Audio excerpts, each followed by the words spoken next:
मुझे जो ये मंच अपने भाव व्यक्त करने के लिए गोपाल माधुरी जी ने दिया, मैं उनकी परम आभारी हूँ। कल बातों में उनसे मैंने कह दिया अपने भाव व्यक्त किए, तो उन्होंने कहा नहीं आप कल बोलिएगा, और मैंने उन्हें शायद बहुत गंभीरता से नहीं लिया। मैंने सोचा शायद मजाक में कह रहे हैं, लेकिन मैंने चलते चलते कार में कुछ शब्द लिखे थे और मेरे भाव कुछ अलग हैं, तो मैं बिल्कुल भी दोहराऊंगी नहीं इंदु जी की किसी बात, और उस स्तर की बात मैं कर भी नहीं रही हूँ।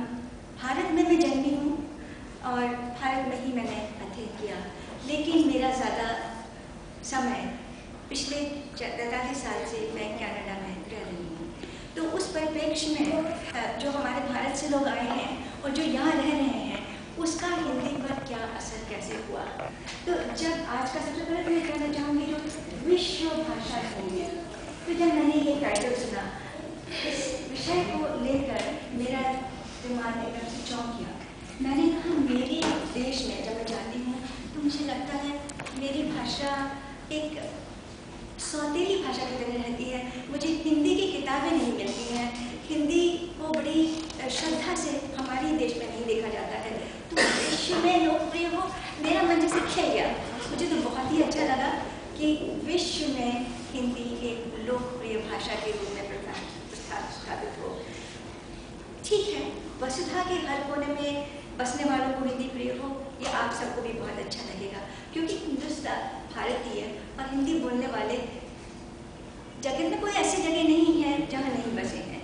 और उन्होंने जो कि जैसे तेरा जैसा लोग हिंदी पढ़कर आए थे, हिंदी प्रिय है, हिंदी बोलनी आती है, हिंदी पढ़नी आती है, हमने उसे जागरूक रखा और हमें आती, लेकिन हमारे बच्चे, मुझे अच्छी हिंदी आती थी, मैंने BA से हिंदी में डिस्टिंक्शन से हिंदी पास करी। मेरे बहुत ब्राइट बच्चे हिंदी बोल तो लेते हैं, हिंदी पढ़ते नहीं हैं, उनको हिंदी संस्कृति अपने देश के प्रति बहुत श्रद्धा है, लेकिन हिंदी भूल गए हैं और इसकी जिम्मेवार मैं हूँ।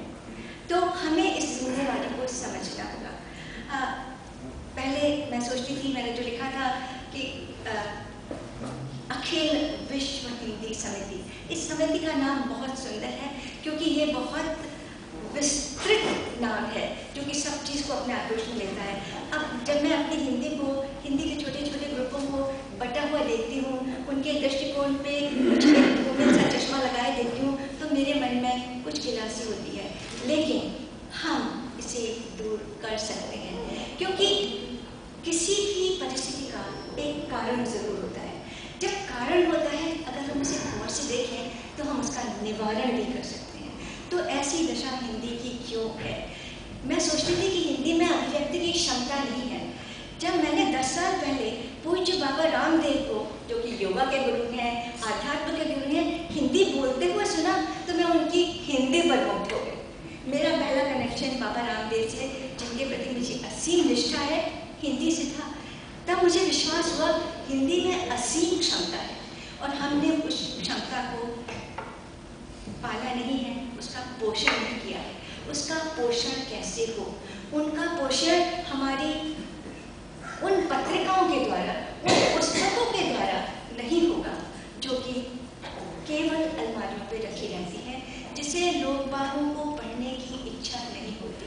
भाषा वह है जिसे लोग बाग बोलना चाहते हैं, साहित्य वो है जिसे लोग बाग पढ़ना चाहें। भाषा का कारण ही क्या है? साहित्य का कारण क्या है? ये आप संदेश दे रहे हैं, अपने भाव अभिव्यक्त कर रहे हैं और कोई उसे पढ़ना चाहे, तो हमें ऐसे साहित्य का सृजन करना होगा, ऐसी भाषा बोलना होगा, ऐसी शालीन स्तर पर उसे उठाना होगा कि सब लोग उसे अपनाना चाहें।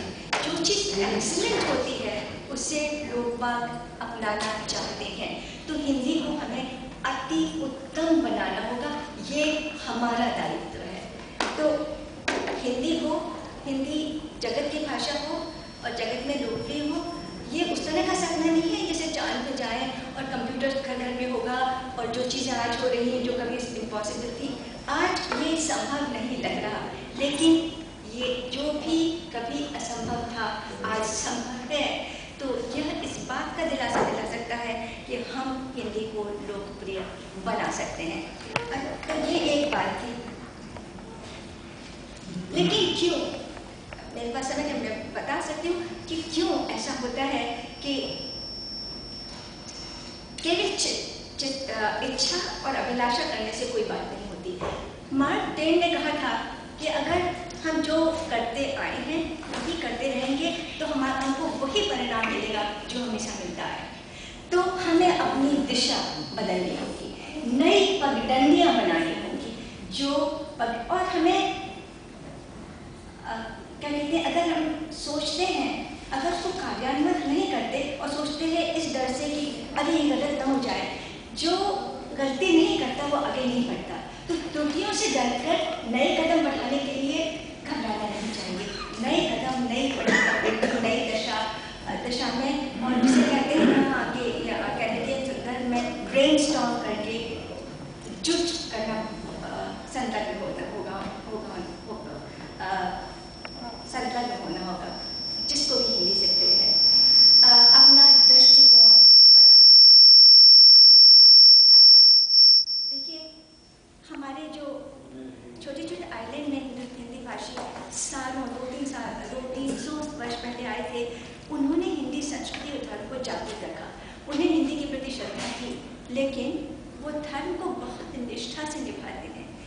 हिंदी बोल नहीं सकते, पढ़ नहीं सकते, समझ नहीं सकते। तो हम जो आज कर रहे हैं, यदि यही करते रहे, हमारे बच्चे और हमारी हिंदी अमेरिका, कनाडा, जहाँ भी हिंदी भाषी हैं, उनकी यही दशा होगी। तो लोग कहते हैं, मेरे घर में मेरे माँ बोलती थी, या मतलब कि धर्म का जन्मा मेरी माँ पर था। और यहाँ पर जो है, ये जो लोग बाग हैं, ये बिरलों ये लोग बैठे हैं। हमेशा धर्म का और भाषा का दायित्व महिलाओं ने निभाया है। आदमी उससे विमुख से रहे हैं। आज मेरे पति यहाँ नहीं है, क्योंकि यहाँ नहीं आए, क्यों? उन्हें हिंदी से लगाव नहीं है। और ऐसे हजारों घर हैं। तो गीता में कहा है कि बड़े लोग जिस पथ पर चलते हैं, बच्चे उसे ही अपनाते हैं।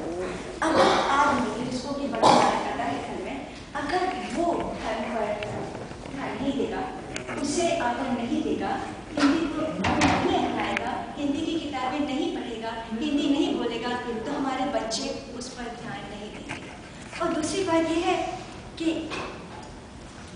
जब मैं यहाँ आई तो 43-45 साल पहले हिंदी बोलने वाले नहीं थे। घर को यहाँ जमाना था, $8 लेके आए थे। तो ध्यान सारा क्या था, काम करें, उसमें जोर लगाया। बच्चों को इंग्लिश आए जिससे कि वो अच्छे नंबर ला सकें। तो ध्यान हिंदी को कैसे बनाए रखें, इस पर से बिल्कुल हट गया। आज परिणाम है कि उनको हिंदी नहीं आती। तो मैं और यही यहाँ भी होने वाला, मैं इसको यहीं खत्म करती हूँ, क्योंकि भाव बहुत सारे हैं और बाद में कभी शेयर करूँगी। तो हमें नई पद्धतियाँ बनानी होगी, कारण ढूंढने होंगे, और फिर कारणों का निवारण हम जरूर कर सकते हैं। हिंदी एक दिन विश्व की अति लोकप्रिय भाषा होगी। ये मेरा पूरा